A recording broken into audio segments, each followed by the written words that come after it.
If you've spent any time around Australian investing, you've probably heard the same few ticker codes come up again and again. VAS, VGS, maybe A200. And behind all of them is the same idea, ETF. More than 2 million Australians now use ETFs, and this part of the market is worth well over $300 billion. But a lot of people still aren't fully sure what they're actually buying when they press that buy button. So in this video, I want to answer two simple questions. What is an ETF, and which ASX ETFs do Australians use the most? Before we do though, quick disclaimer. Nothing in this video is financial advice. I'm not a licensed advisor. This is purely educational. Do your own research. Talk to a professional if you need to. All right, let's go. Here's why this matters. At the end of February 2026, the ASX exchange-traded product market was worth about $333 billion. Back in 2020, it was about $71 billion. So this market has grown more than 4 times in about 5 years. There are now more than 400 exchange-traded products on the ASX, and ETFs have gone from niche to mainstream for Australian investors. Which means understanding the basics here is no longer optional. It's one of the most useful things a beginner investor can do. An ETF, exchange-traded fund, is basically a basket of investments you can buy on the ASX like a single share. So instead of buying one company at a time, you buy one fund that can hold dozens, hundreds, or even more than 1,000 companies underneath the surface. The easiest way to think about it is this. You are not buying one apple. You're buying the whole fruit basket. Here's the simple version of how it works. You buy units of the ETF on the ASX through your broker.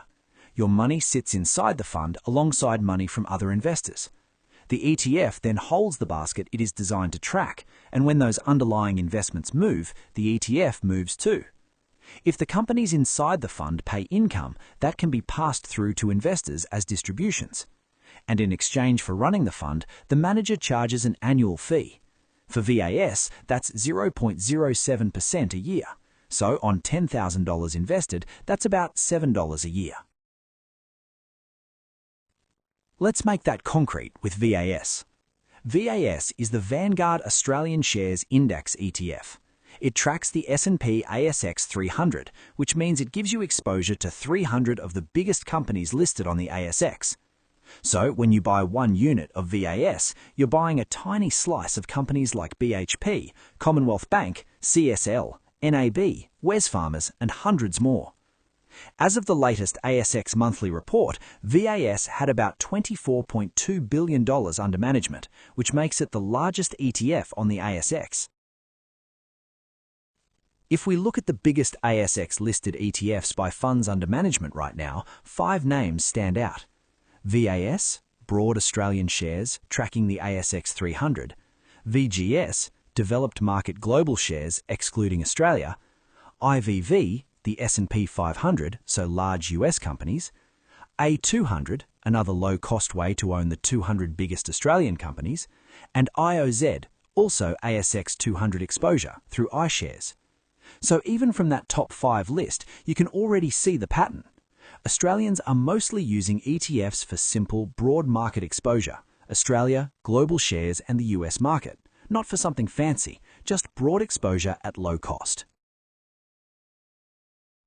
Here's one of the biggest beginner mistakes with ETFs. People assume that if a fund holds a lot of companies, it must be well diversified. But that is not always true. Take NDQ.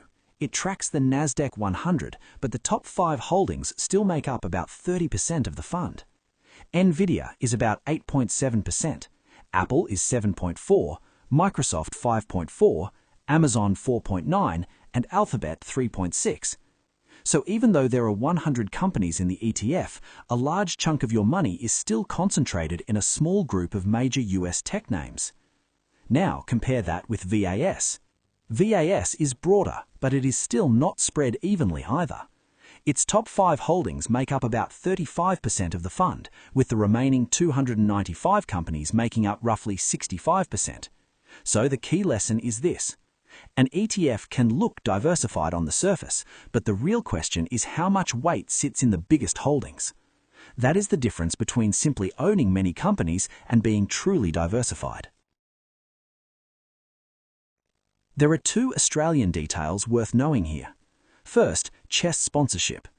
Many ASX ETFs are CHESS sponsored, which means investors can hold those units in their own name on the CHESS subregister through a HIN.